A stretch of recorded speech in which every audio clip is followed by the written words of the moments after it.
This week on the PSPremiere Podcast, Dory discusses the history of Rice Krispies, and Crackle eventually just didn't pull in the big bucks. a dog joins the podcast, and Dory resigns. I just wanted to pipe in here and join in the Journey is not a masterpiece crew.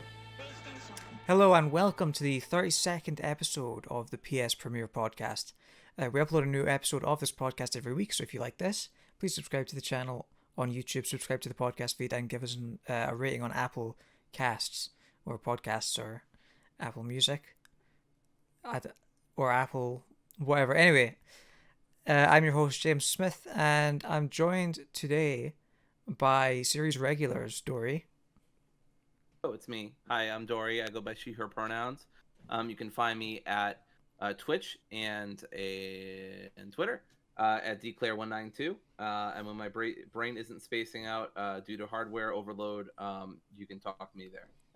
And Seb? Hi, I'm Sebastian. You can follow me at LittleSeb93. And we're joined today by special guest Chris, who is the host of the Hello Hyrule podcast, a podcast about the Legend of Zelda series. Hi, Chris. How you doing? Hey, how's it going? Thank you, guys. Thank you all for having me back today. This is awesome. Thanks for Very being exciting. here. Do you want to tell anyone who's not listening, didn't listen to your last episode, about Hello Hyrule? What's that about, and where can people find it? Yeah, so Hello Hyrule is a Legend of Zelda travelogue podcast. We are going through all of the Legend of Zelda games in the canon order. And we are talking about every, area, every location. It's kind of a very deep dive into the lore of each of the games. It goes in the order of the actual narratives in the games also. So a little bit of like a book club sort of podcast. But it's pretty much like 50% lore deep dives and 50% jokes. And we're starting with Skyward Sword. So if you are interested in that remake, maybe consider, using it as a supplement along with your playthrough. Or if you have no interest in ever playing Skyward Sword, you can use it as a way to take in that game without actually having to take in that game. Yeah, I've listened to some of the Skyward Sword stuff, and it's very fun. It's a lot of I love this I love how you dive really deep into the specifics. Yeah, we have a lot of fun with that. I do want to say really quick, if you're into Legend of Zelda, Level Zero podcast had a super good podcast drop this week around the development of Majora's Mask. It's one of the best podcasts I've heard so far this year. So if people are listening with an interest in Legend of Zelda, I wanted to give him a quick plug because that was absolutely some good stuff. Level Zero does. Greg does great stuff over there. And yeah, Chris, you joined me this week for a bit of war photography in Battlefield 5. Yes, that was the most fun I've ever had with a Battlefield game. Yeah, that was with war, exactly. It was a lot of fun. That's up on our channel now, so you can go and watch that. That's the last video that's up on the YouTube channel before this podcast. So without further ado, we will get into what we've been playing this week, and we'll start off with Seb. So Seb, anything interesting? Well, it's a good time, now that it's kind of dry right now, to catch up on some PlayStation exclusives I haven't beaten, which is kind of a rare thing for me, because I play every game. So I have a PS Now yearly subscription, so I decided to play some old PS3 games and stream it. So I decided to play Infamous for the first time. It ran really well, all things considering. It did have some crashes, but I don't think that was on the game. I think that was a PS Now issue. But overall, it was a really fun game. It was a kind of a fun open city area. It did feel a bit dated, obviously. It didn't feel like Spider-Man, but I was pleasantly surprised for a game that came out in 2009 of how well it was. Yeah, I played that when it was on PlayStation Plus originally, way back on the PS3. I think that's my favorite Sucker Punch game. Infamous Second Son was great, but it just doesn't match. There's something about Infamous with the tone and everything.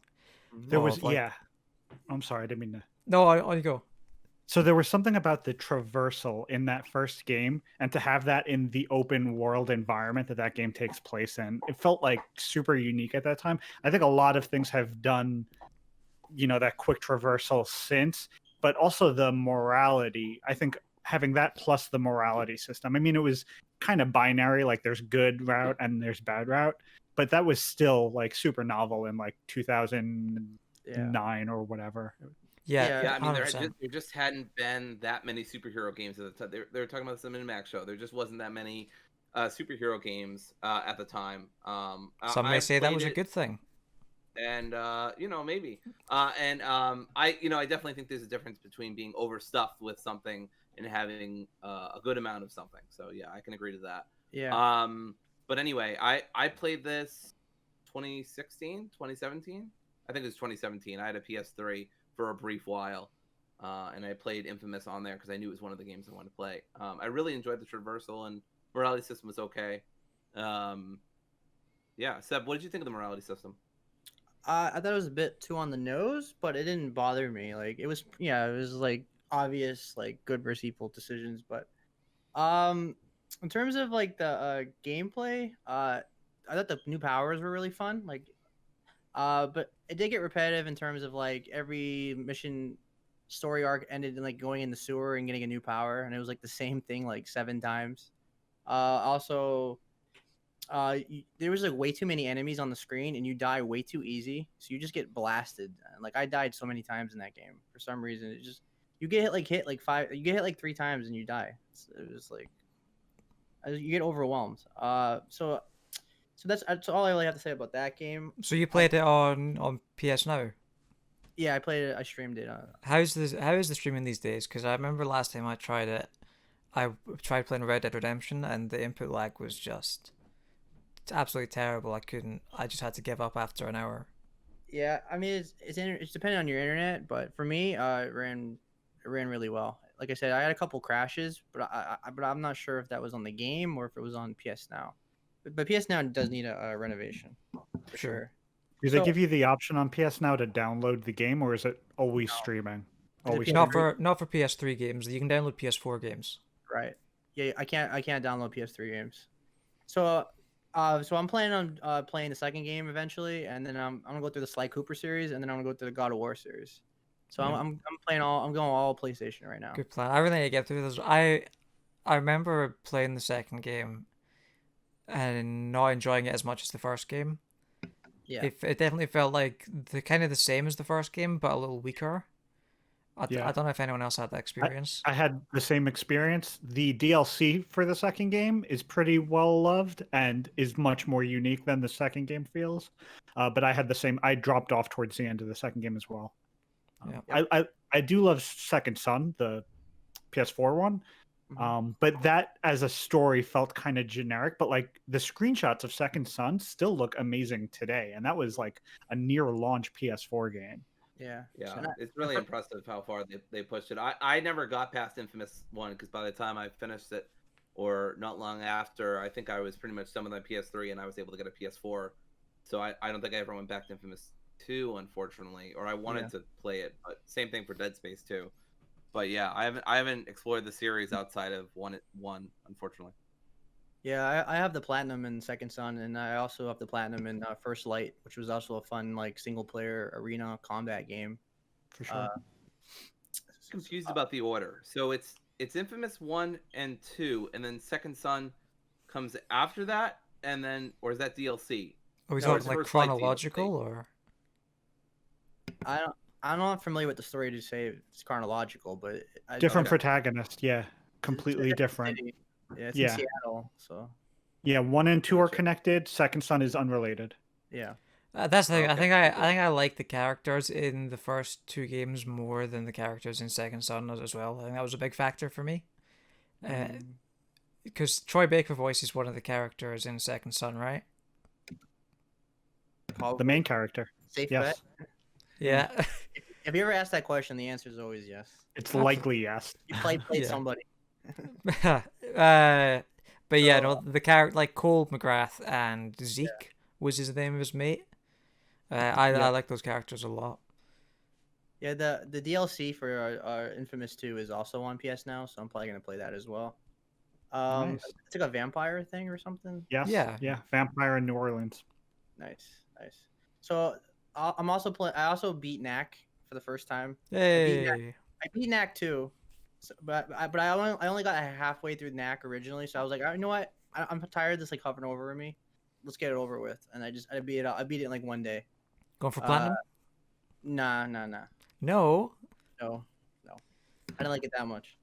I love the idea that the fact that you didn't beat Knack was possibly keeping you up at night, like waking you up in a cold sweat. It does actually. You know, because I I like get it. I want to beat every PlayStation exclusive. You know, like Fair. Uh, And a Knack is a masterpiece as well, some may say. the same thing happened to me with GTA 5 and Skyrim on my account. I got like those games I beat on like a previous old account, and I wanted to have it beat on my main account now. So I was like, it bothered me for like 6-7 years. You know, and like last year I was like, you know what, I'm gonna beat these games on this account. So yeah, I think games do bother me.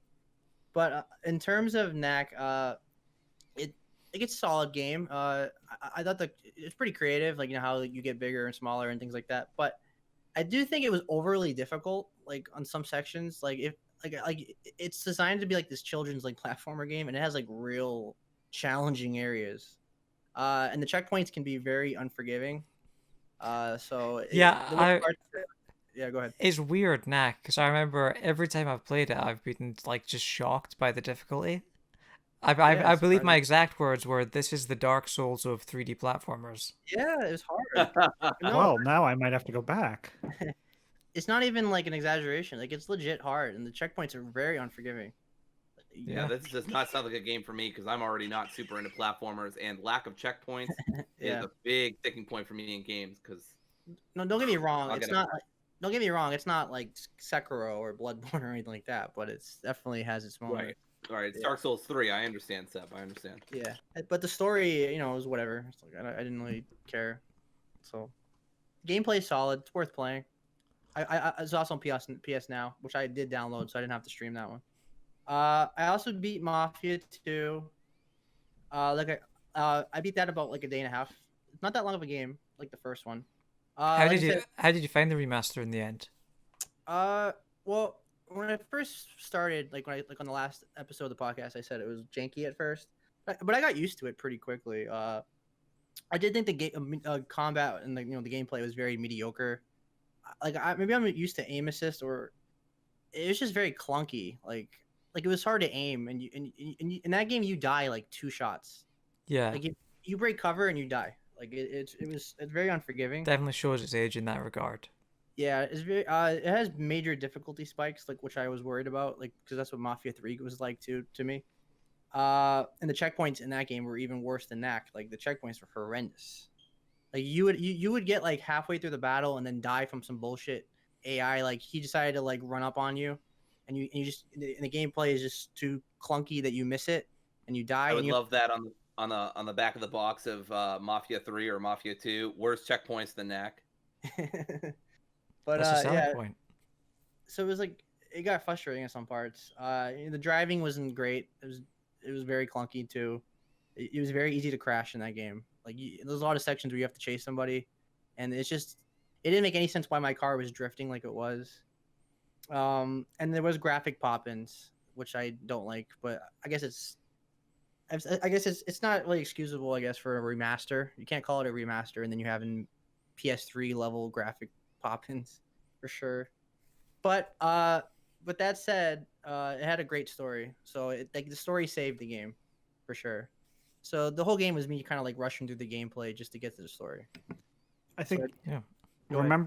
I remember playing that like a decade ago, and it felt like such an empty open world, like Yeah. a great story. So like Sure. as you're doing the story, fantastic, and a beautiful world, but like no side missions, like not a ton of side missions, Yeah. really not many characters. Same kind of thing as the first game, where it kind of feels like I think they just put the open world in there because that's what the games like GTA were doing, and that was their competitor. Yeah, Yeah. yeah. So, but one thing I really like about those games is like the super specific thing. You can enable a speed limiter when you're driving cars, so you can drive on the speed limit without Right. having to constantly tap the accelerator. Yep. Which is like just this really nice quality of life thing for when you just want to, because you know everyone's done that in GTA when you like True. try and follow the rules of the road, right? Yeah, I'm not the only one who's done that.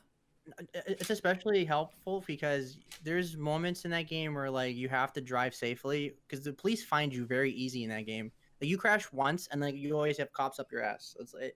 It is so unforgiving in that way. So I did appreciate the safe driving mechanic for sure. So yeah, that's really all I have to say about that game. Those games are not really open world, like you guys said. There's not a lot of side quests, or if any at all. So Mhm. you can beat these games pretty quickly, honestly. Like, it was. I think I only beat it in like 8 hours, maybe. Yeah, that makes sense. If I exclude the cutscenes, because the cutscenes can be a little long. So I guess cutscenes make it a little double that. But so I also beat Journey because Hey, I wanted to see if it holds up better for me because when I first played it, I didn't think it was a masterpiece like other people said. boo. And and while I do love it a lot more than I did back then, it still doesn't blow me away like people say, but I think it's a great game. The visuals are amazing, the music's amazing. It was fun playing the game through with a random stranger the whole time. Although until the end he got lost, and then I didn't get the trophy for playing the game with somebody because that guy just decided like, you know what, I'm done. Bastard. What a bastard. I think what it was is I was getting all the glyphs and the collectibles, and Yeah. because I know you know me, I'm a trophy whore, and I think the guy just like decided, you know what, I'm sick of this guy. Like I'm going through the level, and this guy keeps jumping all around to these like random caves and stuff. He's like, screw it, I'm gonna go ahead, and then he waits for me, and then I get to the last level, and then he just like quits, or he just like I don't know, he just stops. Yeah, I just wanted to pipe in here and join in the Journey is not a masterpiece crew that we've got going Oh, on right come now. on. This is hard to hear. I liked it when I played it, but I found it very unimpressive. I like it just sands everywhere, and I mean just sand. You know, it's just But coarse and rough, and it gets everywhere. the puzzles and like just the fact that it's so satisfying to slide down the sand, like that fact alone makes the game 10 out of 10 masterpiece. I do love. I want to be clear. I don't hate the game. I love the music, and I think it's a beautiful idea. I just personally, and maybe it's just because of the person I was with, and I was completely clueless, so that didn't help. It was my first time through. Sure. Like Seb, I might like it more if I went through it again and had someone competent with me, or I was more competent, to be honest. Because it was my first time and I didn't really understand what the fuck I was doing or what was going on. I don't know. That said, I like the sliding mechanic, but it didn't blow me away. I was like, this is what everyone's so worked up about. I don't know. But Maybe it was just see bad see, expectations. see that moment at the end, and spoilers for Journey here if anyone hasn't played it. That moment at the end where you get to the top of the mountain and you turn into that glowing orb thing and you go back to the start and you get that moment of realization where it's like, oh, because you saw one of those at the start of the game and you're like, oh, that was like another character and they're like guiding me. That moment of realization was like top 10 video game moments for me. Yeah, I think a lot of the people who have a lot of fondness were like kind of who played it early when it wasn't so well known that like, oh, you're playing with another person online. Like, you know, obviously they don't have a gamer tag above their head or anything.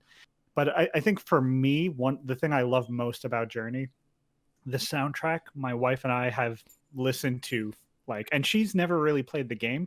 Games with that sort of camera movement make her motion sick, but she's a cellist, and the cello so that's Austin Wintory who did that soundtrack, and it's just such a beautiful composition. Like the whole game has such great music.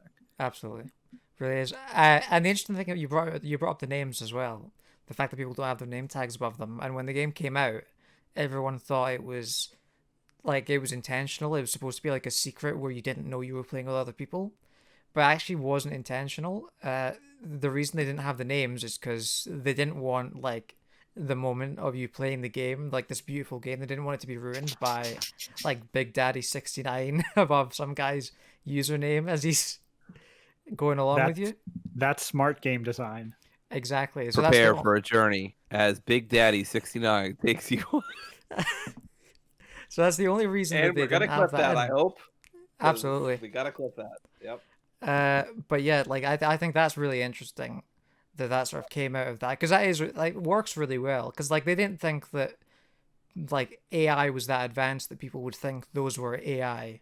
Like they thought people would realize they were real people. But like that, the fact that they got that like that moment of like, oh wait, this is a real person, just by pure accident, I think is really cool. Yeah. What I also like about this game is it's just very relaxing. Like it allows you to go at your own pace. It doesn't rush you into anything. Like there is some stealth sections, but it doesn't, like, you don't die or anything. Like it just kind of pushes you back. You know what I mean? So it kind of has like that, I don't know, Death Stranding vibe to it, and where you just like you just go from point A to point B at your own pace with nice relaxing music. So like I said, and it's not that long of a game. So like I said, it's one of those nice fill-in games. Like I say every week now. I was happier with this game playing it now than I was back then. It might have just been the wrong time when I played it. I don't know. Maybe. But so I'm playing Immortals Phoenix Rising. Like I said, it's like Breath of the Wild, but it's obviously the visuals are way better. The frame rate's phenomenal. It's in 60 frames. The colors really pop. Like the landscape because you can climb on statues that are really high, and and you can like view the whole map, and it helps you like find the collectibles and stuff. It's interesting. Sorry, it's interesting that you bring up the colors, and maybe this is just people using settings in photo mode, but a bunch of screenshots I've seen of the game, having not played it myself, have been like really oversaturated with far too many like bright colors, and it just sort of puts me off. Well, I mean, we play games, not take photos, but okay. But no, no, I can see what you're saying. It is very saturated because it's very colorful. I can see what you mean. Yeah, it does have like very deep colors. You could say like something that's purple is like really purple. So I get, you know what I mean? Yeah, I see what you mean. Yeah. The combat and the gameplay is a lot like Breath of the Wild. Obviously, I mean, it has like the stamina mechanic. So you climb on a wall. You have short amount of time to do it. You can increase your stamina bar and things like that. Combat is a little more fluid than Breath of the Wild, but it kind of plays like, I don't know, maybe a little like a Souls, not like a Souls game. I guess it's like a standard third person platforming action game, I guess. Honestly, I mean, these days, if we're not comparing a game to Breath of the Wild, then we're not comparing to Dark Souls, and we just have no point of reference at all. So, well, that's the thing with this game is it doesn't really do anything new, but it just does it so well. You know what I mean? Yeah, for sure. I've actually been thinking about picking it up at some point. Yeah, it doesn't try to break the wheel. Like it's a very standard game, but it's really fun, and the writing is great. The story is great. I actually enjoy the humor in it because everybody's goofy. All the Greek gods and stuff are very goofy. Like that's not really a spoiler. I'll just give one example. Like Ares is a chicken, so like it's not the Ares from God of War. So it's quite the contrast. Or it's not Hades either. I know Hades has some humor in it too, but it's not. But these characters are a lot like they're more like Disney's Hercules. So yeah. That's the best comparison I can make. Yeah, it's a really fun game, and it's an Ubisoft game, so it's always on sale. It's always like half off, like every time I check. So if you're interested in this game, I definitely recommend it. Great. Ubisoft seems to have dug themselves into like a niche of like making comfort games.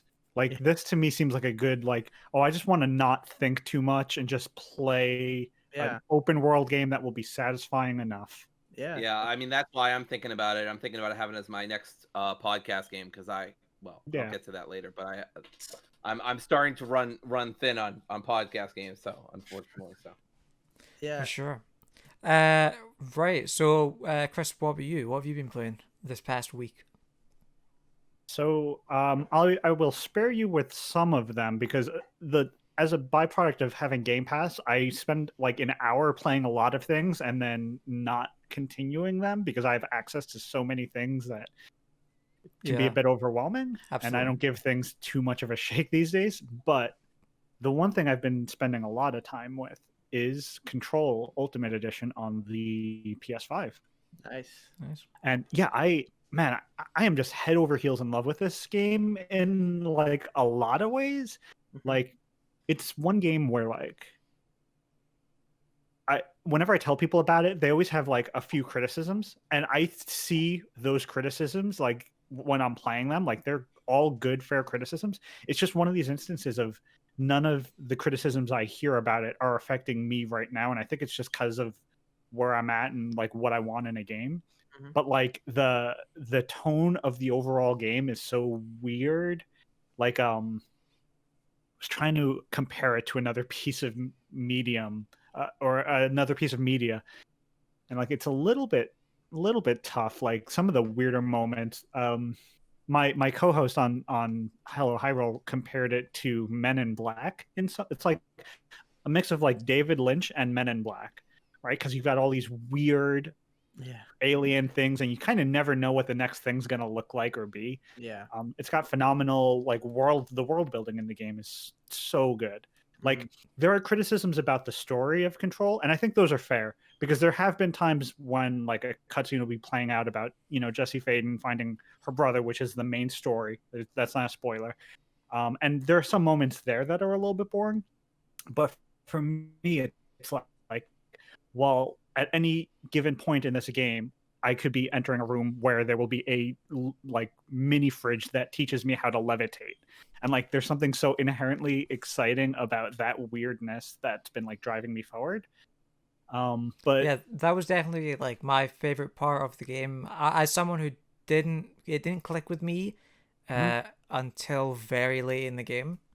The one thing that I did enjoy that kept me going through it was the sort of tone and like the sort of X-Files-y sort of theme that it has going on. X-Files, yeah, for sure. The one criticism I do have of it is there are some points early on, especially with some like one or two of the bosses, where it feels like they built the combat around regenerating health early on, and then they scrapped regenerating health. Like some of these bosses will take like 2/3 of my health with one hit, and then to gain health back, I have to attack either the boss or an enemy near the boss, and then run over to it to collect health. And it's just like, if in order to heal, I need to put myself in like 10 times more danger, especially in the early half of that game. Sometimes that can be frustrating. You kind of need gameplay systems to support that kind of gameplay, and it maybe doesn't have those.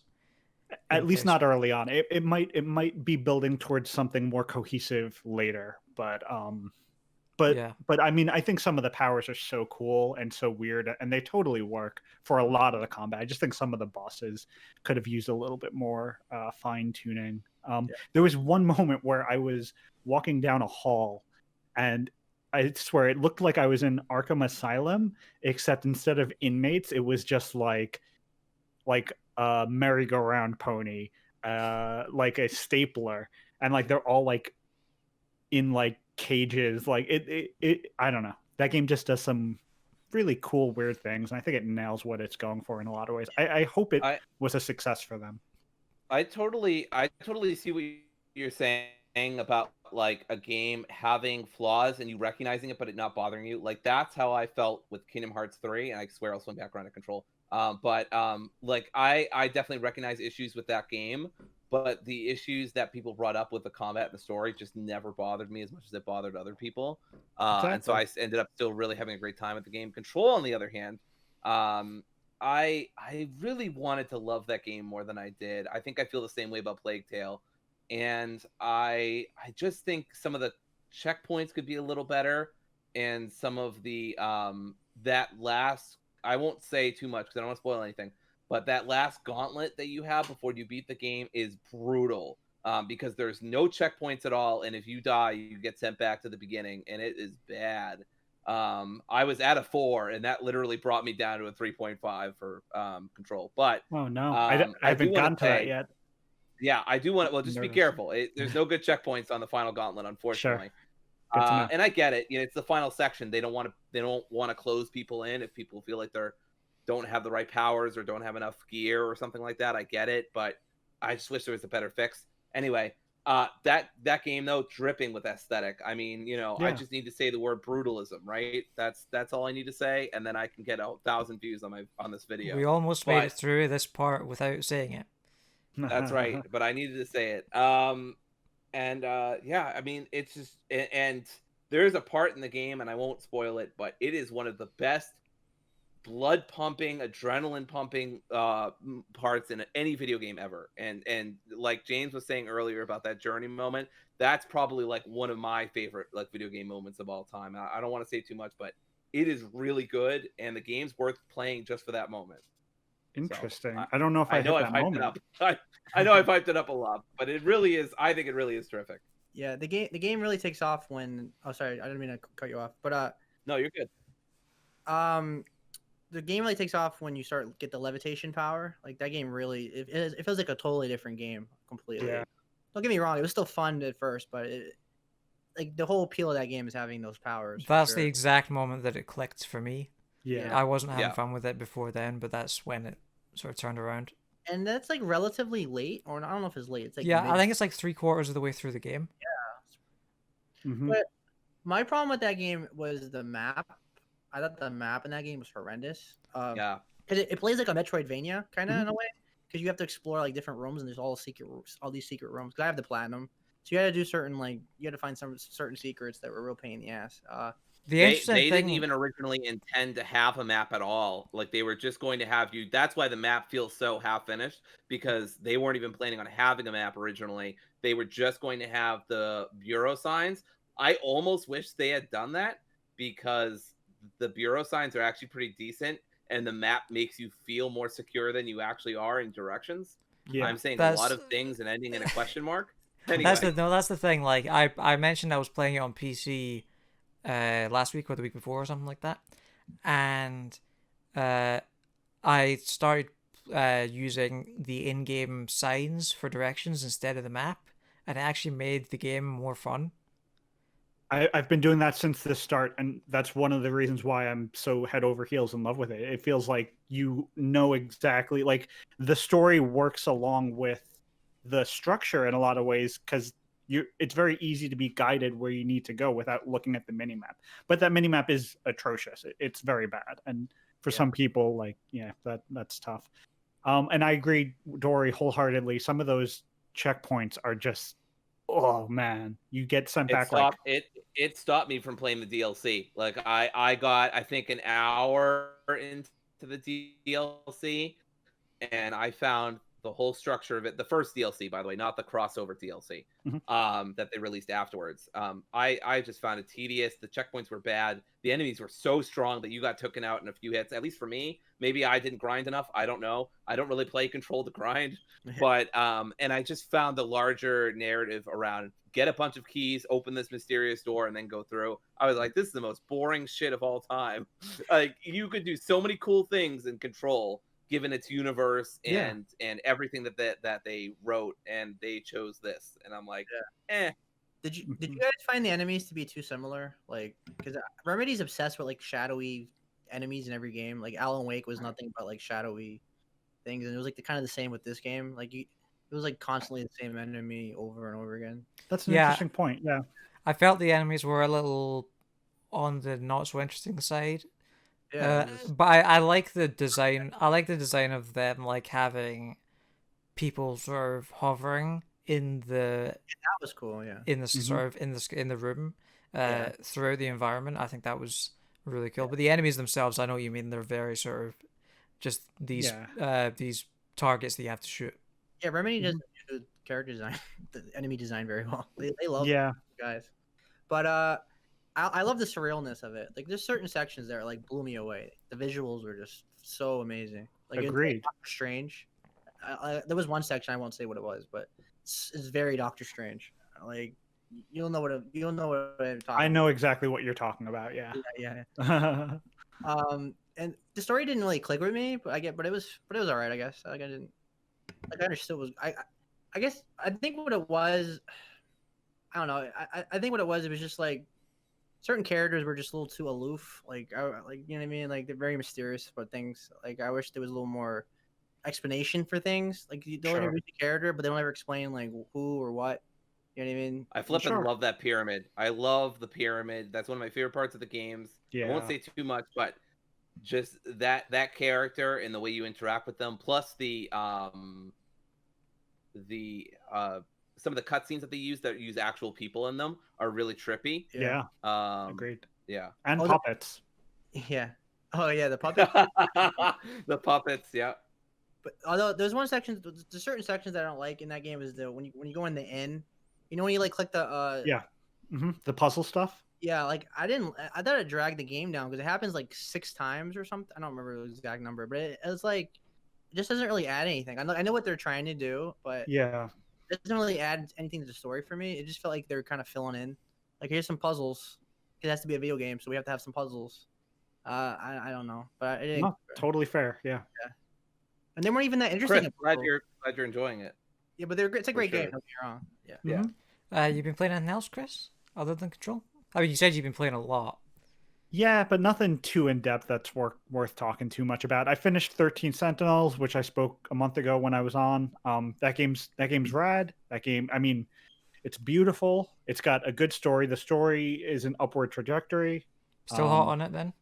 Yeah, still feel good about it. Yeah, it's very unique. You know, it is what it is. Like if you look at that game, like if you look at screenshots or videos of that game, and you feel like, oh, it's probably not for me. Like it's very slow. It's one real gameplay heavy thing is like a tower defense, so that's either going to be your thing or not. Yeah. But it's beautiful. Like if the look of it draws you in, the story is pretty solid and it ends on a high note. It's like a visual novel, right? Like Yeah, Okay. you're it's kind of like adventure game ish, but it's really just with mostly dialogue. I haven't heard one bad thing yet from anyone about this game. It's turning into that Titanfall 2 area where it's like it's like the most overlooked game ever. Because like I heard nothing but praise, but like I don't know a lot of people that actually played it. It's one of the I think it's a very niche thing that like the small group of people that are playing it, it's exactly their thing. yeah, And like a larger group of people just aren't playing it because it's probably not going to be their thing. yeah, I can see that. But it's good. Mhm. And I played like 2 hours of Dishonored 2, which is like a weirdly difficult stealth game if you are someone who plays stealth games and doesn't ever want to be detected and will always revert to save states if you kill someone or are detected. Now, dude, Chris, Uh, I would love to never be detected again, so that sounds like the perfect game for me. as somebody doesn't like stealth that much, in the first game you get really punished for getting caught. You get like a bad ending and stuff. Can you be more violent and aggressive in this one compared to the first? I think the game tells you it might just be so the game definitely tells you if you kill. Oh no, high chaos gives you a bad ending. The game's more upfront about it. I think people's criticisms were the game didn't inform you about that early. I think the game tells you upfront, like, hey, high chaos is if you are seen a ton and if you kill a ton, and they'll tell you like you'll get an evil ending for that. Okay, So, I have it still down. there. I'm gonna play it next week for sure. Nice. I look forward to hearing what you think. I want to give it more of a go because it's been surprisingly difficult to me, but it seems like it should be my type of game. I'm trying to get through the Bethesda's games on PS Now. Why it's on there? Because I don't know how long that's gonna I last. was just about to say, I don't know if you guys got the memo, but we're legally not allowed to talk about Dishonored 2 anymore because it's owned by Oops. Microsoft. So We can't even have like a March Madness Bethesda bracket. I mean, that'd be fun to do, but we just can't do it. oh well. Yeah. But yeah, Copyright Chris, strike. is that all that you've been playing, Chris?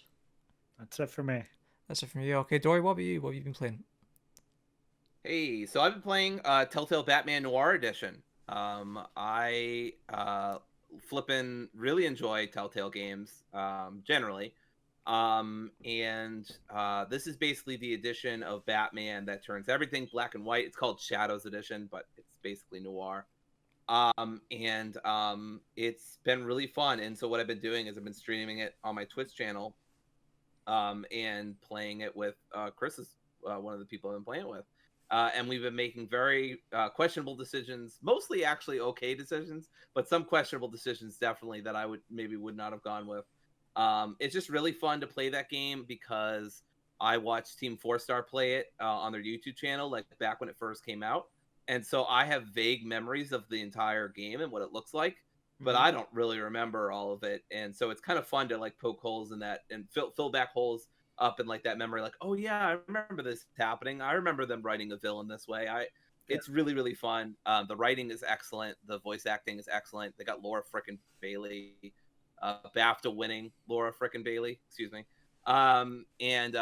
It's just, the whole cast is great so far. Yeah. I've really been enjoying just talking to people in chat and like having a lot of community interaction about it.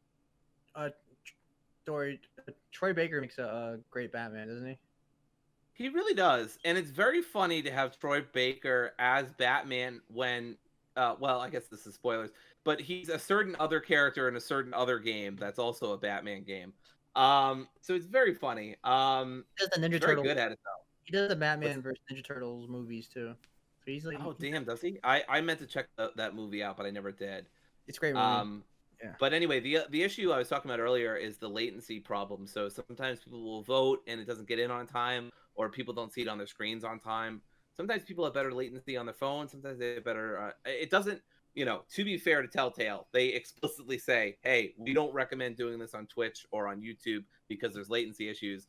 I'm like, we're in the middle of a pandemic.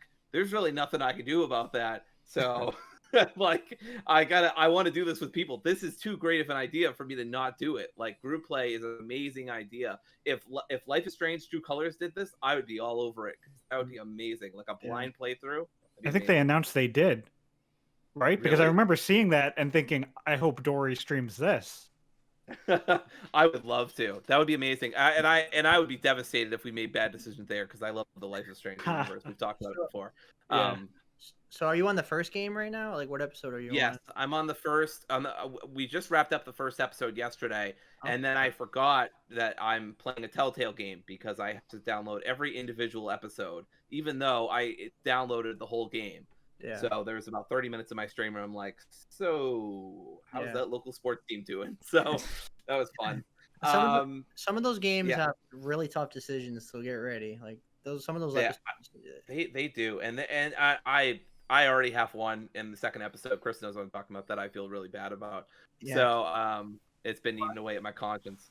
When you talk about the latency, it reminded me. Oh, no, I froze again. It reminds me of there was a section in the second game where like it bugs. It was so buggy. Like there was floating eyeballs. It was on the level of like Assassin's Creed. It's like the funniest.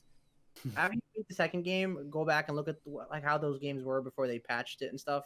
It was hilarious. Like it totally ruined the tension and stuff of those scenes. But yeah, I would think so. Cracked me out so much.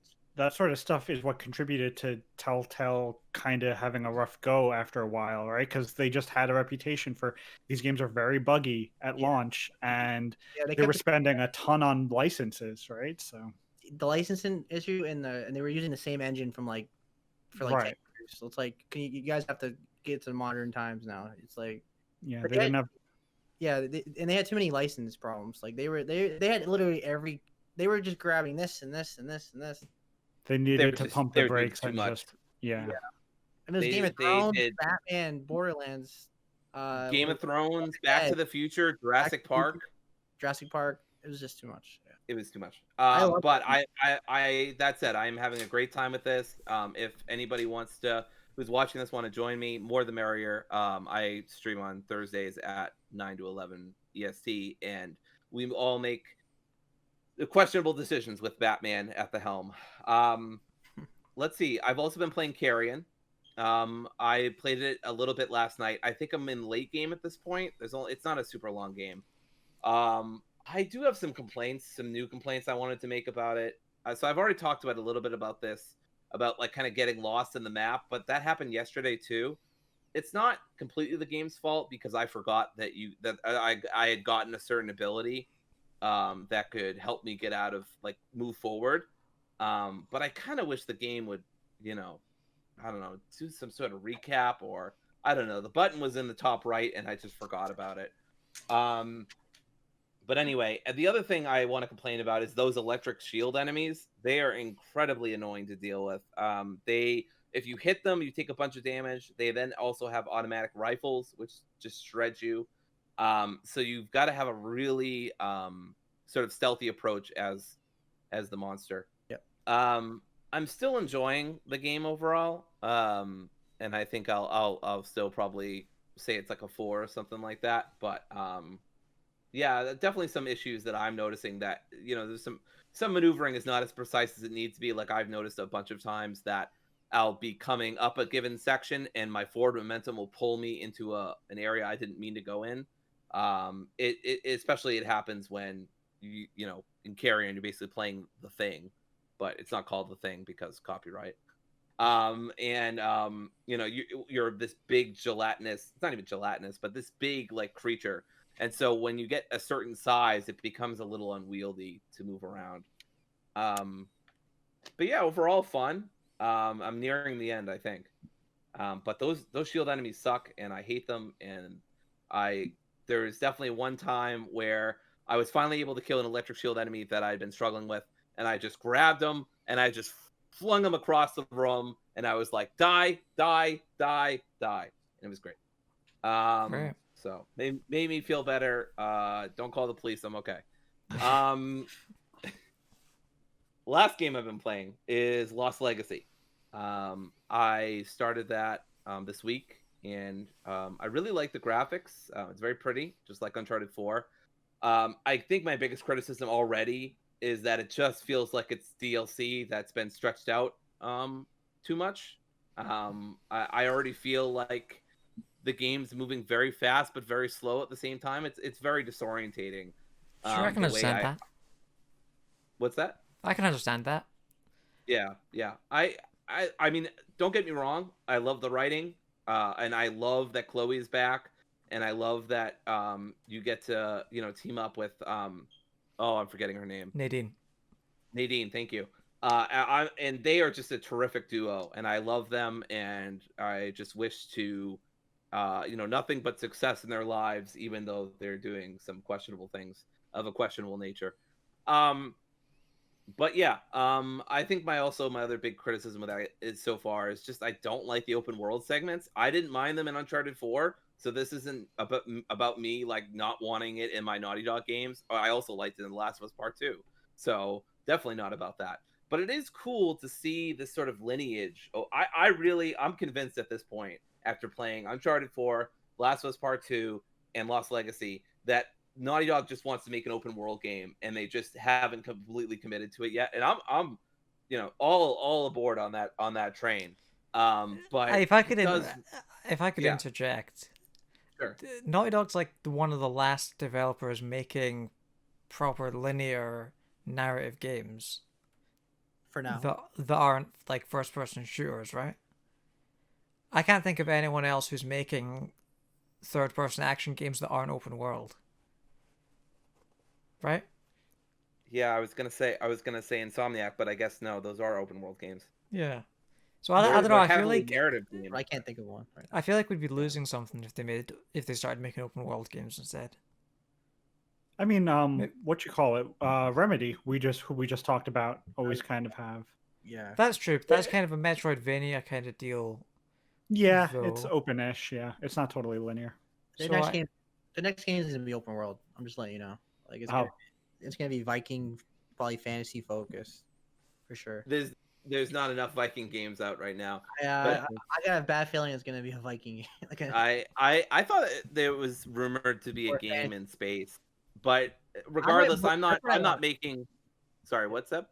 That's what I want because that's something different. Like they give us a lot of like woodsy like type of games. I want something like totally out of their element and give us like in space or sci-fi kind of stuff. Yeah.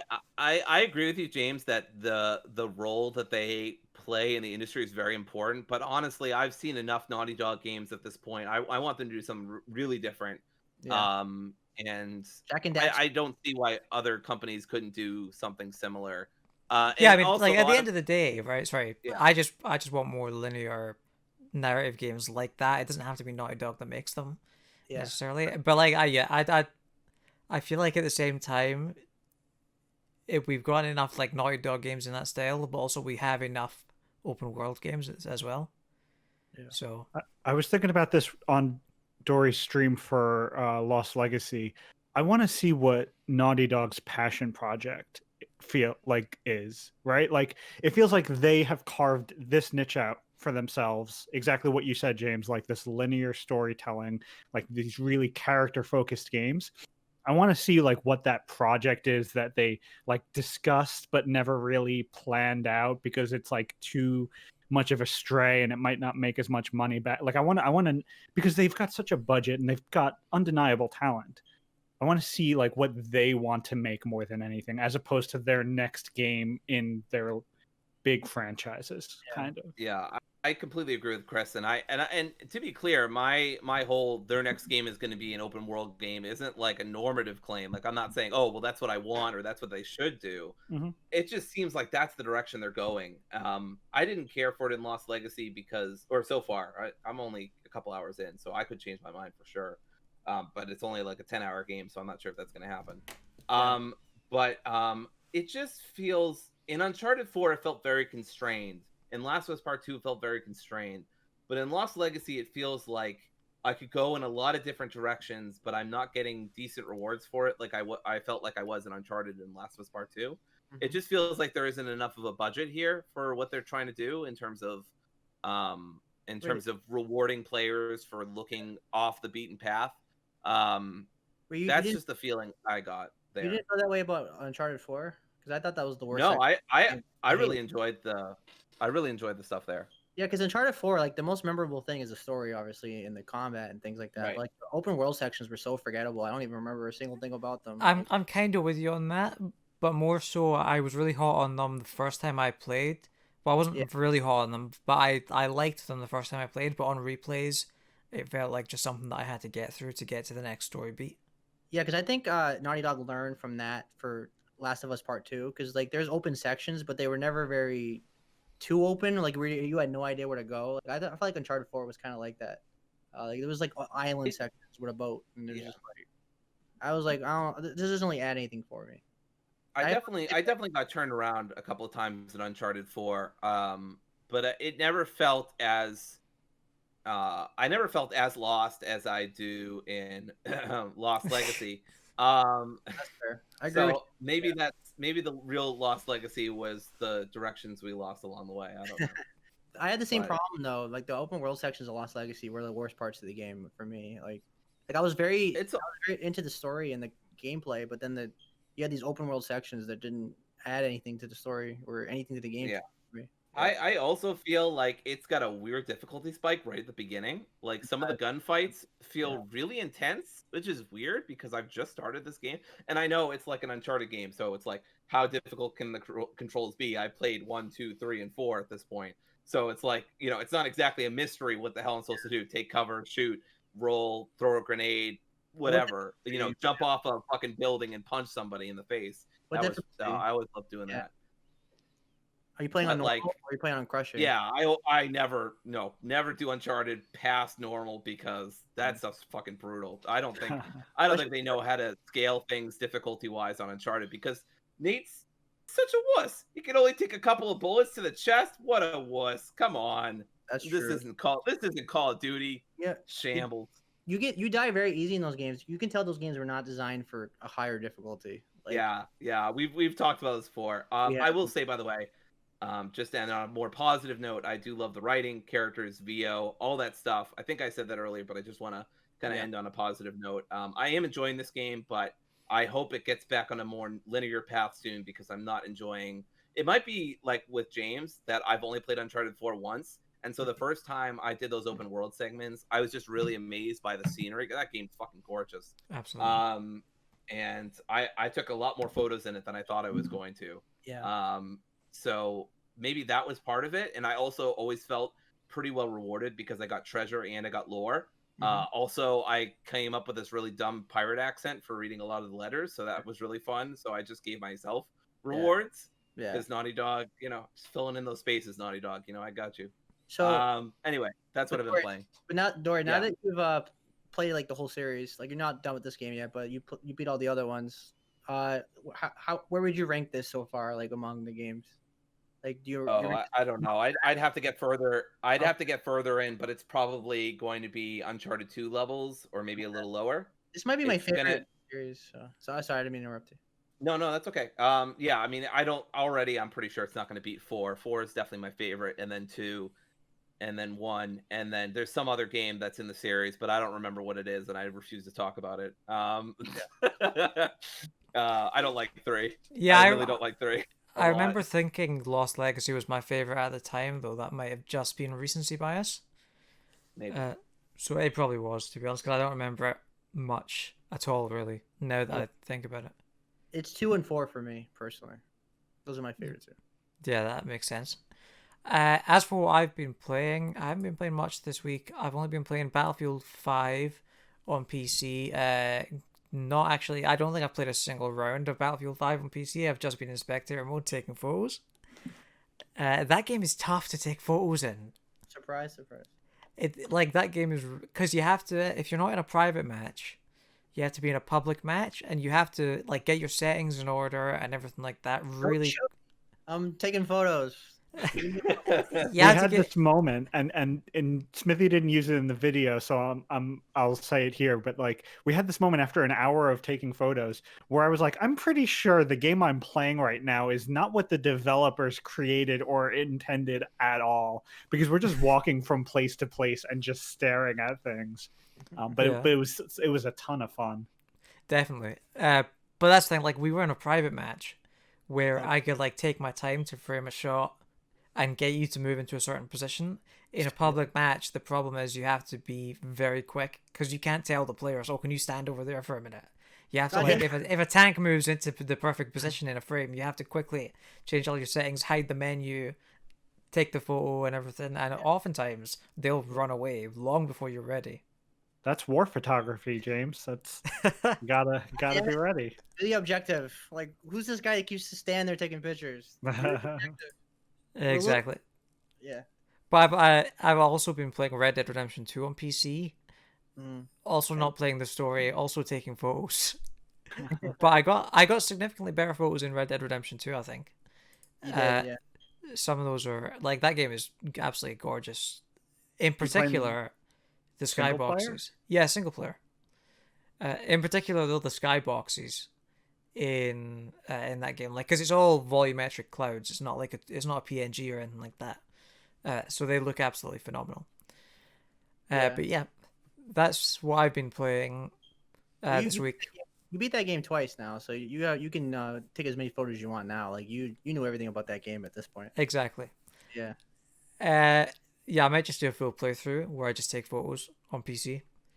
That's probably. I was gonna say there's an amount of that map that doesn't open up until you play past a certain point. That's why I was wondering if you're playing, because I think in multiplayer the full thing is always open, right? Yeah. But yeah, I mean, even the base game is so beautiful in that. I don't know if you can use photo mode in online. I'm not sure. Oh, I don't know. If you can, I should check that out, because that's probably a good idea. But yeah, I definitely look forward to continuing that. So, before we get into the news, there's no impressions this week. So before we get into the news, we're going to hear a word from our sponsor. Ah, shit. I lost the script. Shit. I lost it. Damn it. Oh no. I've lost my legacy! Okay, so, in the news this week, some big news. First off, according to a report from The Gamer, which is a news outlet for who would have guessed video games, apparently Sony plans to close all the online stores associated with the PlayStation 3, the PSP, and the PS Vita. So they're closing down the PlayStation Store on the PS3, which kind of sucks, right? Totally does. Yeah, this sucks. This is horrendous on Sony's I mean, part. nobody likes this. This is as bad as Nintendo killing Mario, if you ask me, or worse. Yeah, This is worse. Mario gets massacred in 5 days. So say your goodbyes. And Mario's public execution is happening soon. I said it before on the podcast that backwards compatibility is one of those things that people ask for, but only a few people actually use it. You know what I mean? It's a stronger internet voice, but the majority of the people that play on PlayStation play Call of Duty and FIFA and Madden and stuff. So I don't think Sony. That's why I think Sony doesn't really care about pissing people off here on this front. I'm not defending them. I'm just saying it. It's probably thinking right now that we're talking 2% of the people that actually play on PlayStation that actually care about this stuff. Don't get with that said though, it's actually absolutely disgraceful that Sony has like no respect for its legacy. Like Xbox absolutely nailed this. Like Xbox, you can play like 360 games, original Xbox games. And I understand why that they can't play PS3 games on PS5 because the architecture is so wonky. But if they really wanted to, they can get an emulator on the PS5. There's definitely things they can do if they wanted to put in that effort. Now, don't get me wrong. This might be leading up to something. Maybe they're planning on something, but probably not. But Probably not. Probably not. Probably not. Yeah. I think this really sucks because our like and I totally get what Seb's saying. I'm one of those people who's complaining about it, but I'll probably never play a PS3 game. But for me, that's not the point, right? The point is that archiving video game history is important for its own sake, and it doesn't matter if 0 people play it, right? It doesn't matter if everybody hates the games in question, right? It just matters because it happened, and people should have access to that information. And closing off parts of your your legacy or your history is just generally not a good thing to do. I mean, video game companies already are so shaky on archival stuff, and that makes it harder for people to talk about the past. I mean, what has happened? It's not impossible, but it's harder to do. And I always think that's a net loss for the public, for anybody, whether you're a gamer or not. Yeah, because there are a ton of like games that are only available on the PS3 and only available digitally, like indie games and that kind of thing. They're just going to be lost forever. Yeah, you can't even play PSP and Vita games anymore. Exactly. Like, I can't even use my Vita anymore. To be honest with you, I'm all digital on that. So It's such a shame as well because I've got so many games on my PlayStation 3 account. Am I going to be able to download those still? I mean, so because this isn't an official statement from Sony yet, so we don't know if like you will still be able to access the store in regards to downloading anything you already have a license for. Yeah. I think that's the important thing for them to make very clear, because otherwise, what is everyone just? I'm all digital. I've been all digital for like a decade now. Do I have to go to my PS3 and rush and download everything that? I don't want to do that. I don't even have the hard drive space to do that. Yeah, exactly. And like, okay, if this is a server thing, if this is okay, they have X and Y amount of servers for these things, and people aren't buying off of these stores enough to justify the costs of the servers. It's like we've seen emulation for all of these devices successful enough in other places that like, well, it really would be a goodwill move to say like, these digital storefronts we'll make available a year from now or 6 months from now on PS5 and PS4. Like, Sony's not doing too badly. Like, it would be nice if they made some consumer friendly calls here. Yeah, sorry. Sony's one of the best like selling companies in terms of video games. Like, they are up there. I think they're number 1 or something. I remember sharing this in the Discord recently. Like, they have so much flipping money, and they're just like, they could easily make like the servers either you could either I don't know how this shit works, but you could have it so that the PS3 servers just continue to stay open, or you could at least migrate stuff, merge stuff. You could like do retro consoles. You could actually make the fucking consoles that you release backwards compatible more than just one generation ago. I don't know, just throwing out some ideas here. Because you guys mentioned that you aren't the kind of people who would use backwards compatibility for PS3, but I like, and I know I'm in a minority, but if backwards compatibility for PS3 titles was a thing, I would play them all the live long day. I probably wouldn't play anything else. Just beat Infamous, so I definitely am too. I would definitely be playing PS. There's so many games I would go. I wouldn't be buying any new Call of Duty games. I would just be playing Call of Duty Black Ops all the time. I'd be playing. This might be a generational thing, but like I'm worried because a lot of PS1 and PS2 games, especially PS1 games, are only available on like Vita and PS3 stores, and are not as widely available in the PS4 and PS5 stores. So a lot of the games I grew up with on the original PlayStation are going to just be inaccessible after this, which is a bummer. Exactly. Yeah, it's ridiculous. Doesn't doesn't the Xbox even emulate PlayStation 1 games and 2 games right now? Like, and people found a way to. Yeah, it does. It does. Yeah. I remember that. Yeah, you Oh, can play there them you on go. the Xbox Series X or something. Best But- place to play your Sony games. But this is where like PS Now doesn't make any sense. Like for example, I wanted to go through the Ratchet and Clank series, like even the old ones, and they made a trilogy collection of the first 3 games that were on the PS2 on the PS3, and they never like put that on like PS Now, so you can't even access the first 3 Ratchet and Clank games, and it makes no sense because they own the IP. So why don't they only have half the Ratchet and Clank games on PS Now for absolutely no reason outside they just don't take this service that serious. Like I can't think of a reason why half these games are missing on that service. Like they have a PS2 section and it's like 10 games. It's like you have a whole section. You can clearly put PS2 games on PS4. So why haven't you done that? Like I don't understand. And I guess because they don't care. That's all I can think of. Is simply they don't feel like it's worth the investment. But that's all I can. Cash is king. Yeah. It's a frustrating move, but like again, they have some time up before the apparent announcement that they're actually, because again, this is all just like leaked stuff. True. Yeah. They have an opportunity here to at least do the right thing with this bad situation. So I guess we'll see if they because that's the thing. Like this hasn't been officially announced. This has been leaked, so they could see the outrage and say, okay, well, before we announce this, let's make some changes.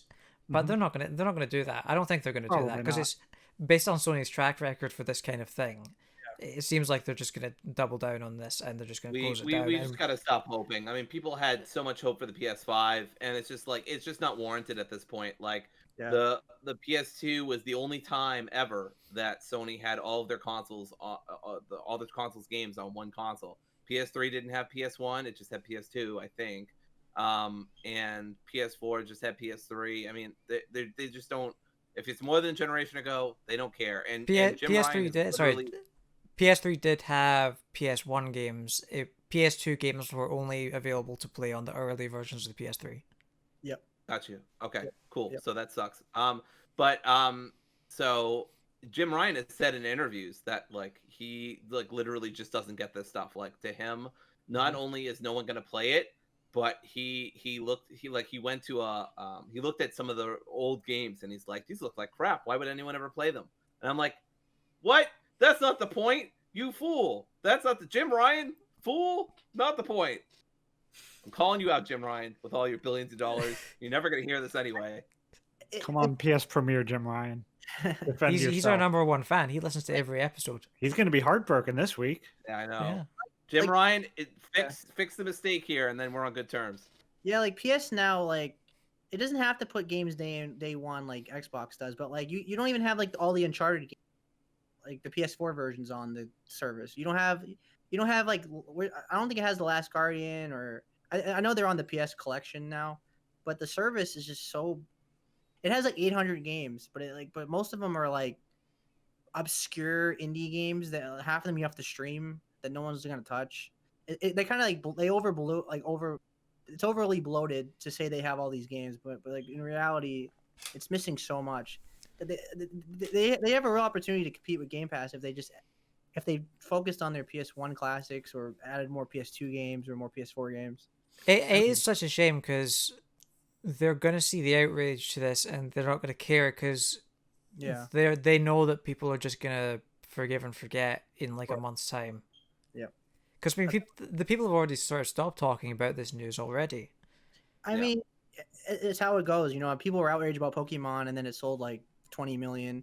People are going to be outraged about Skyward Sword being a Wii game selling for $60, and then it's going to sell like hotcakes. You know, people were upset about Mario, and it's going to sell like hotcakes. It sold like hotcakes anyway. And this is why they do this shit, because they know it's going to sell, and because even if it doesn't, they have the money to not care. They're too big to fail. They're literally too big to fail. Your best friend. Yes, corporations are not your friends, people. And this is another reminder from your friendly PSPremiere cohorts that corporations are not your friends. PSA. Yeah, the point is, no matter how much you bitch, what hurts them is money. Like they don't care anything about except for the almighty dollar. So you can rate 500 tweets towards them.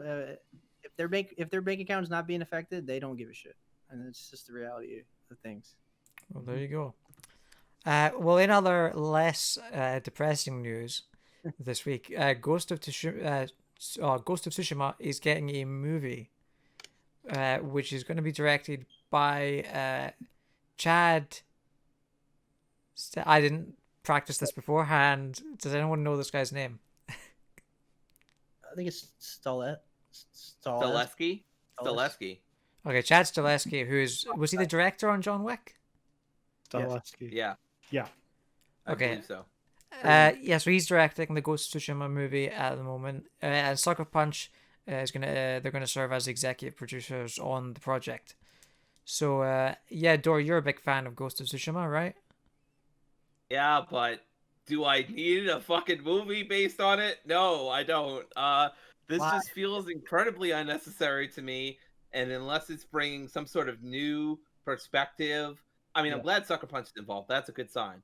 But and John Wick director sounds like a good idea. But I worry about casting. I worry about the points. I'm a big fan, as we just said, of Ghost of Tsushima, and even I'm kind of like, like I love the game, but I don't feel like I need a movie based on it. Does anyone else feel like that? Ghost of Tsushima felt like, and they were very open about this, it was a nod to a specific style of movie, right? Like Kurosawa, Kurosawa, yeah, exactly. So it almost feels like a movie based on the game that was based on the movies. The movie, the game, the movie, the game. It's just like, it's not. I don't need this. Like, Sony, how about instead of you fucking investing in Ghost of Tsushima, you should invest in PS3 and Vita and all that other shit. Sorry, I know we're bringing back other topics, but it just bothers me.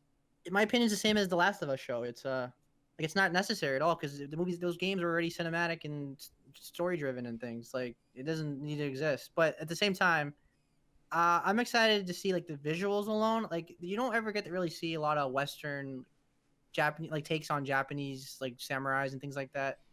Tom Cruise is in it. And when they usually do, they whitewash it. So I'm curious. I do trust that Sucker Punch is gonna handle it very well, because Japan was blown away by what they accomplished. You know what I mean? So yeah, they did I love that game. Yeah. Do you think they're gonna get? Oh, sorry, Chris. Go ahead. I was gonna say, do you think they're gonna get Scarlett Johansson to play Jin Sakai? Oh, for fuck's sake! Jesus Christ. God. No. I mean, they did such a great job representing Tsushima, and it did so much good for Tsushima.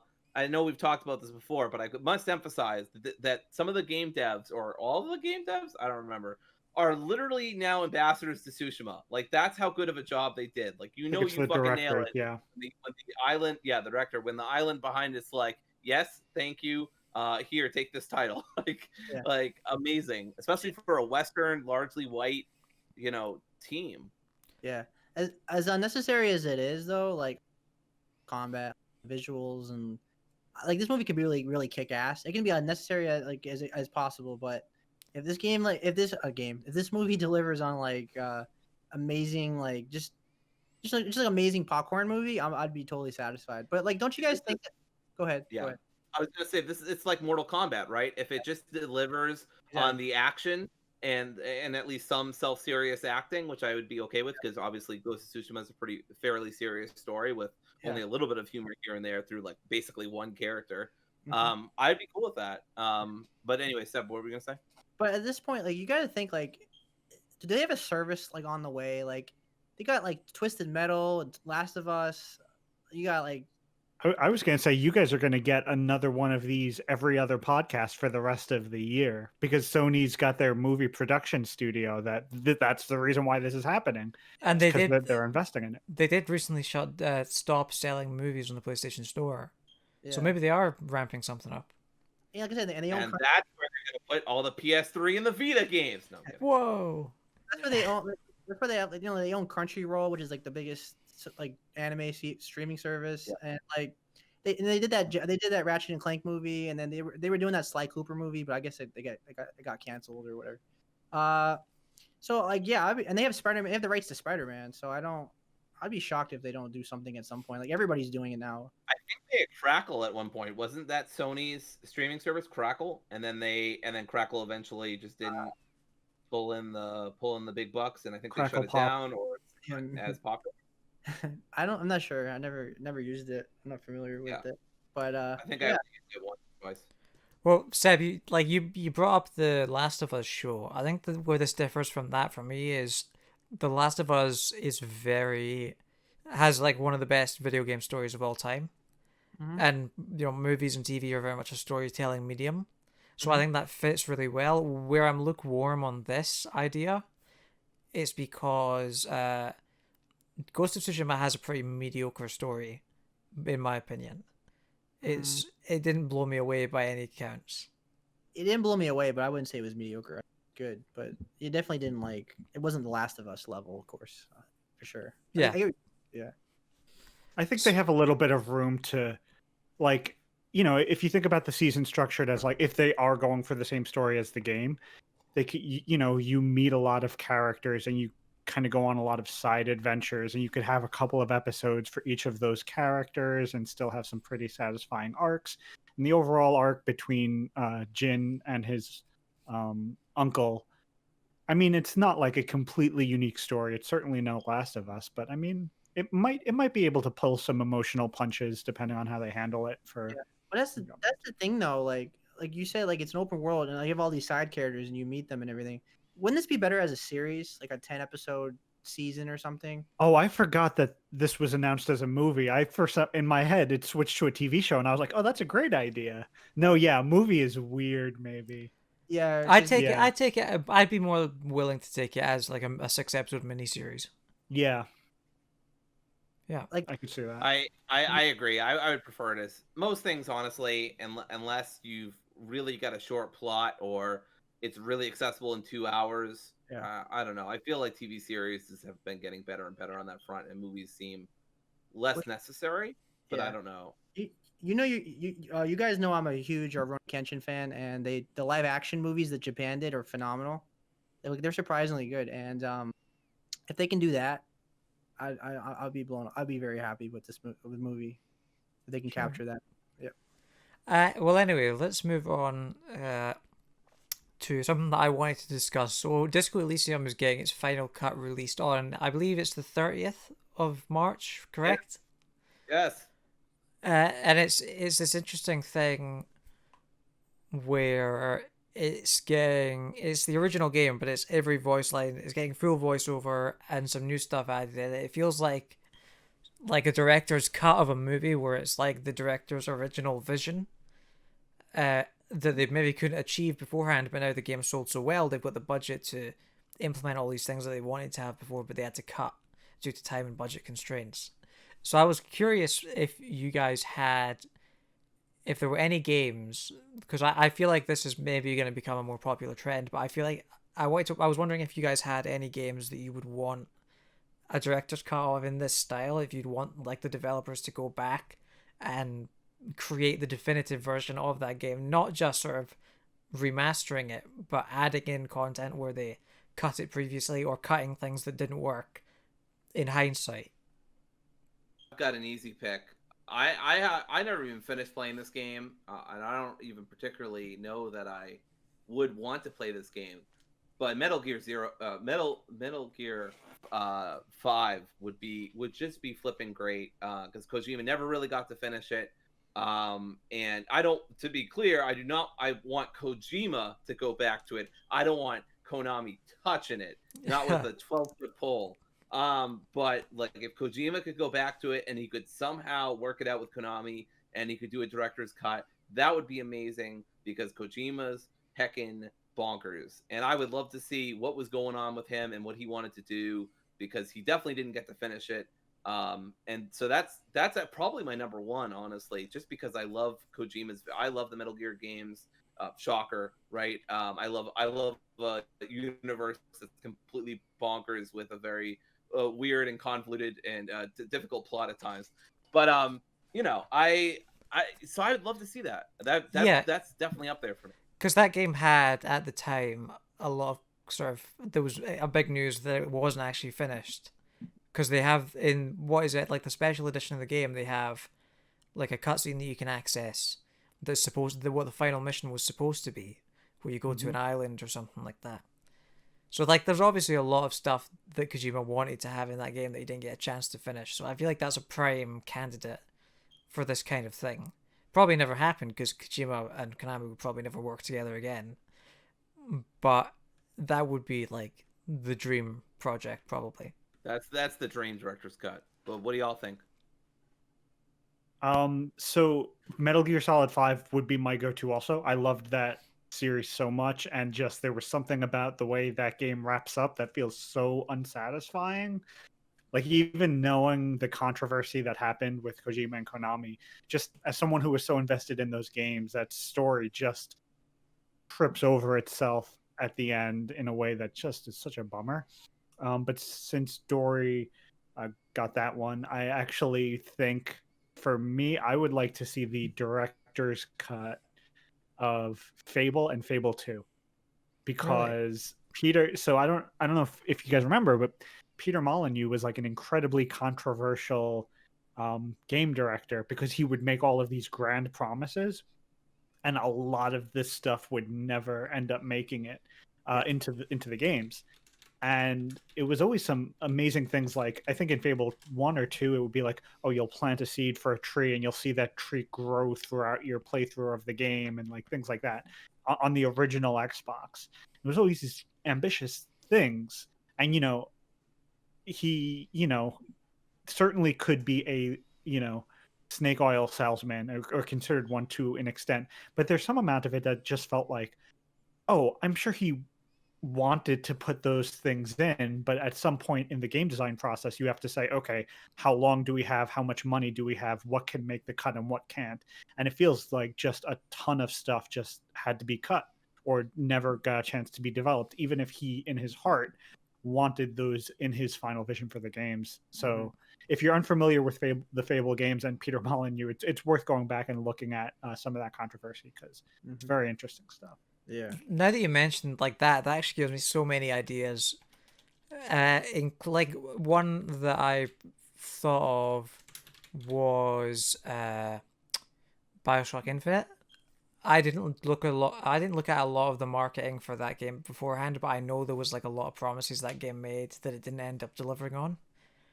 So I think that would be a cool thing for people to see. But also the one that's a kind of an interesting case as well is No Man's Sky, where obviously that was not the game that was promised when it released.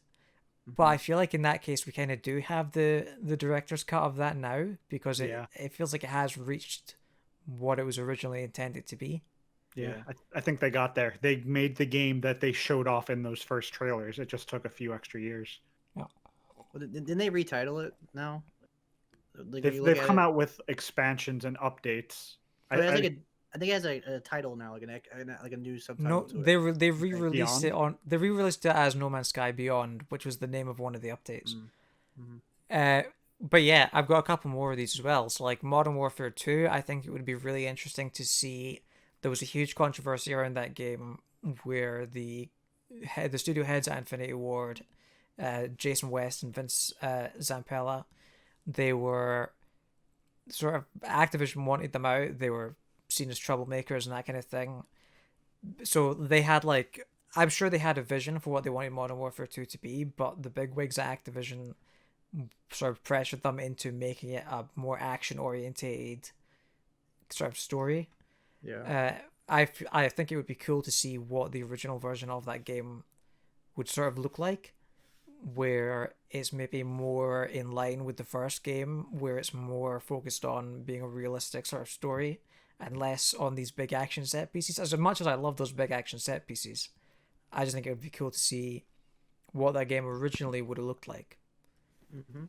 And The Last of Us Part 2 is my other one. The one that I initially got me to come up with this topic, because that game is my favorite game of all time, and I know we'll sort of love that game, but there's no secret that it has some pacing issues and some other issues. I think it would be interesting to see how they would go back and change some of that stuff in hindsight, see if they can make, because I know a lot of people have ideas for how they would make it better, but none of them seem like the proper solutions, because they all maybe fix the pacing issues, but they remove a lot of the other stuff that makes that game special in the process. Like, there's a reason the game has those pacing issues, Yeah.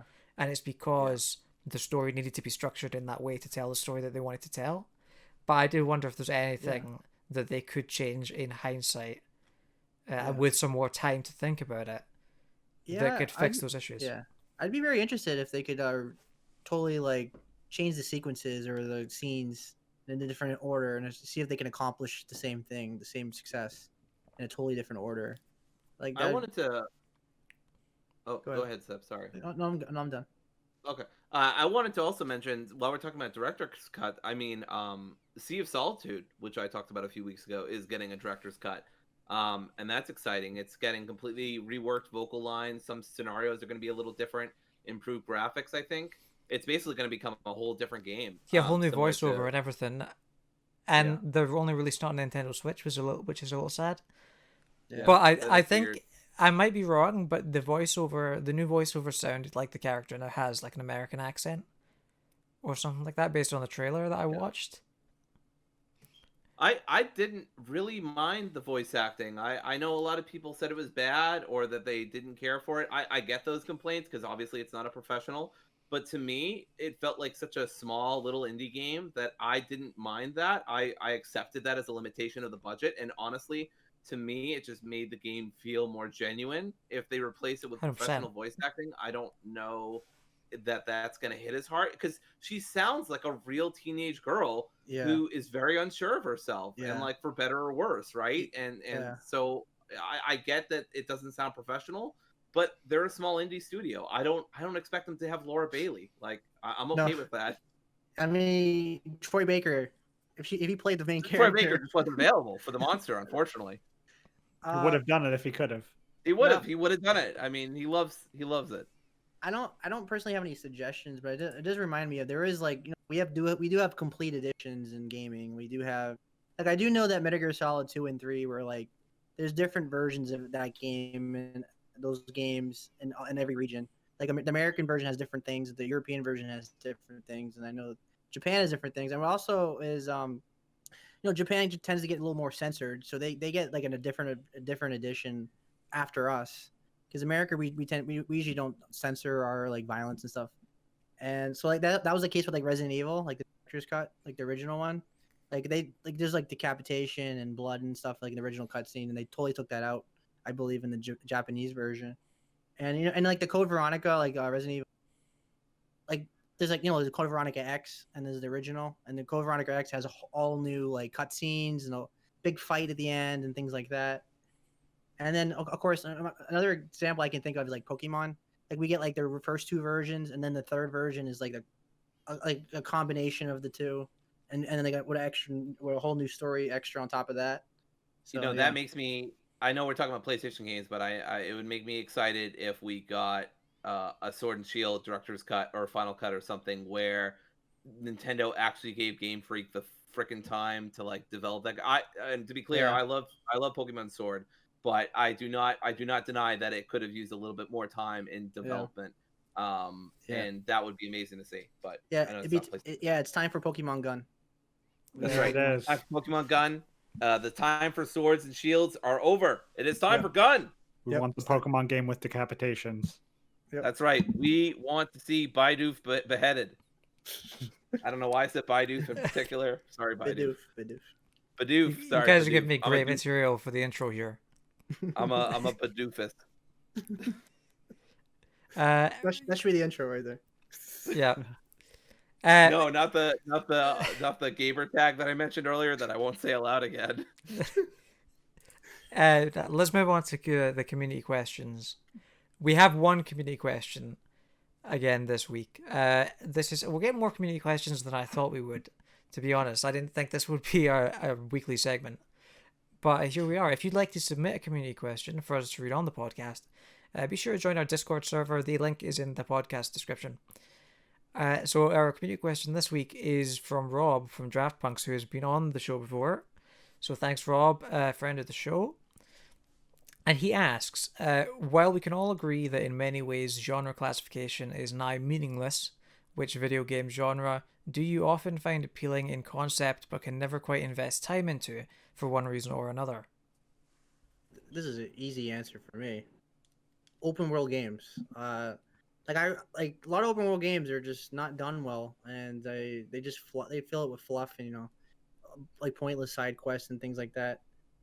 And I just get frustrated and get bored. Like a good example is like Assassin's Creed Odyssey. Like I know people that absolutely love that game, and it's like I can't put 300 hours in that game. Like I want to. Like I'm sure it's amazing, like the world and everything, but like there's just no way I can do that. You know what I mean? Open world games are just very frustrating, honestly. Like you want to get into them. It's so common now. Like every game wants to be open world, like we said, and like it's just so hard to get into. I'm with you, man. I did not expect that answer from you, considering you finished Infamous and Mafia 2 since the last. And Immortals. And Immortals. That's what I was thinking. Well, that's the thing. I play them, but I don't particularly love them or. I hear them. you. Yeah. I hear you. Yeah, I gotcha. But don't get me wrong. I do love Elder Scrolls and Fallout, which I know is Xbox now, but I do love those games. But those are like the exceptions to the rule. Generally, I don't like open world. I would have to agree with Seb. Like honestly, my sorry, James. My pick is probably open worlds. I mean, if I had to go for a second choice, maybe it would be JRPGs or turn-based JRPGs. Oh, you killing like me. No. I'm sorry. Okay, okay. There's a lot there that attacking and dethroning God. I'm always up for. So many quotes from me this episode. But this is what I get for ragging on Mitch last week for him being full of the intro. But anyway, I like the idea of turn-based JRPG. I love Pokemon. It's one of my favorite series of all time. Mm-hmm. But I just can't dedicate that time. Like Persona 5 is one of those games where I'm always tempted to get into it. I know I'm killing you, Seb. I know I'm killing you. Very good game. But I could just never invest the time. I can never feel like it's worth my time to spend 100 hours. And I'm a full-time student, so especially right now, I just can't. I can't do it. I can't pull the trigger on it. But it's daunting. Yeah, that's a great answer. Yeah. I think Sebastian and Dory, your answers are like the same things, keeping you from two different genres, kind of in some ways, like those big games.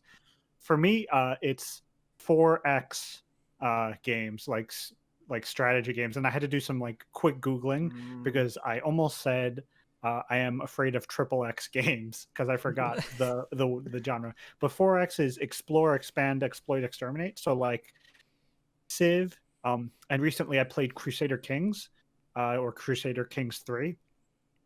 And like they're conceptually so cool, like these big expansive games where you can make all these decisions and they can vary so much depending on like all these tiny factors.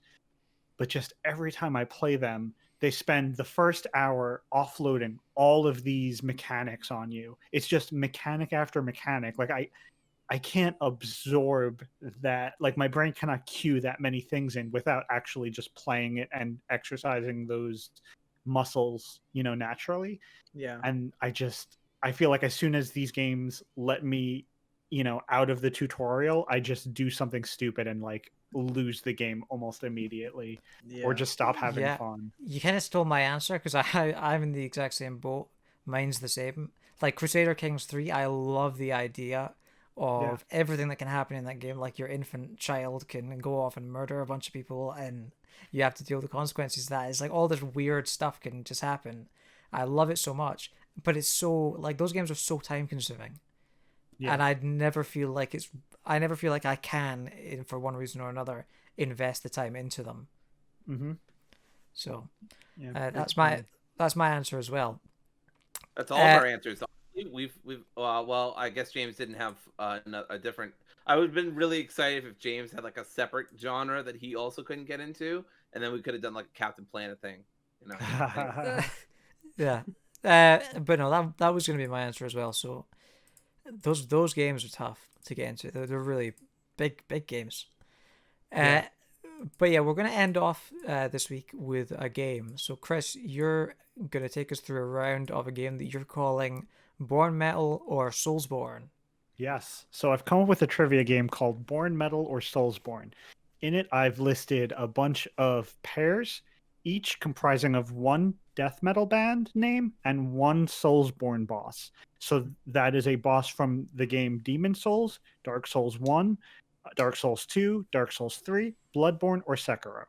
So I want to see for each pair, if you guys can guess which one is a video game boss from the Souls genre and which one is a death metal band.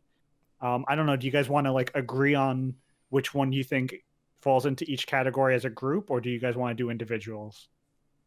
I think I was going to say individuals would be fun, but Dory, what do you think? Okay, individuals, and I'll keep individuals is score. fine with me. Individuals is fine with me. Okay, I'll keep score. How many of these have we got? I've got 1, 2, 3, 4, 5, 6. So it Sounds shouldn't good. take too long. Sounds great. Perfect. So the first pair is Bolt Thrower versus Leechmonger. One is a Souls boss, one is a death metal band. Bolt Thrower versus Leechmonger. I think Leechmonger's a boss. That's my take. I think Bolt Thrower's the boss. I think Bolt Thrower is the boss and Leechmonger is the band. Sebastian gets the point. Damn it. Yeah, Damn. Which game was Leechmonger? Because that sounds familiar. Leechmonger is from Demon Souls. That's what I thought. Because I just beat that like a couple months ago. There you go. That sounded familiar. Yeah. I think that's the only... Okay. I think we should be good. So the next pair I have is Mikolash versus Bellacore. I think Miko Lash is the boss. I think Mikolash is a band. I think Miko Lash is. I'm gonna go with Seb. That's probably the smart move. Yeah. Smithy gets the point. Yes. Okay. Damn. Dang. Fuck. I didn't see that coming. What was the other one? I didn't. Mikolash is the boss from Bloodborne, who Which speaks one is to the who goes crazy and speaks to the gods. He's in the library. He's got the cage on his head. Oh yeah. Okay. And then Bellacore is a death metal band. All right, next pair: Garden of Shadows versus Bed of Chaos. Oh, Bed of Chaos is a boss. Well, Seb seems pretty confident, so I'm going to go with them on this. That sounds like a boss. Well, I could be totally Yeah, wrong. I'm also gonna go with Seb. I have never played any Soulsborne games, so. All three of you get a point. Bed of Chaos is a boss. I am regretting how many conversations I've had in the Draft Punks chat about Bed of Chaos over the past month right now. Isn't that Dark Souls 1, right? That is Dark Souls 1. It's by far one of the worst bosses in any of these Isn't that the games. one like the floor collapses on you? Yes. Yeah, I Yeah. hate that. It's got a ton of RNG in it. It's a really frustrating one. Yes. Yes. Okay. Next pair. So right now, so Dory, you have a point. Smithy, you have 2. Seb, you have 2. The next pair is God Macabre versus Celestial Emissary. Celestial Emissary sounds like a boss. I'm going to go the other way. I think Celestial Emissary is the band. So Celestial Emissary versus what? God Macabre. So Macabre. Yeah, God Macabre is definitely the boss. Sebastian gets the point. Yeah. Damn. God Well, damn it. Celestial Emissary is a alien-ish boss in Bloodborne. It sounds like Celestial. If you hear Celestial in a Souls game, it's something that flies, right? Like, is that the one that was flying in the air? Or No, I am I don't thinking of? think so. Yeah, I don't remember. I'm not sure. I kind of forgot which one was Celestial. It's one of the latter half of the game. Yeah, okay. I know. That's tricky because okay. that does sound like a metal band as well.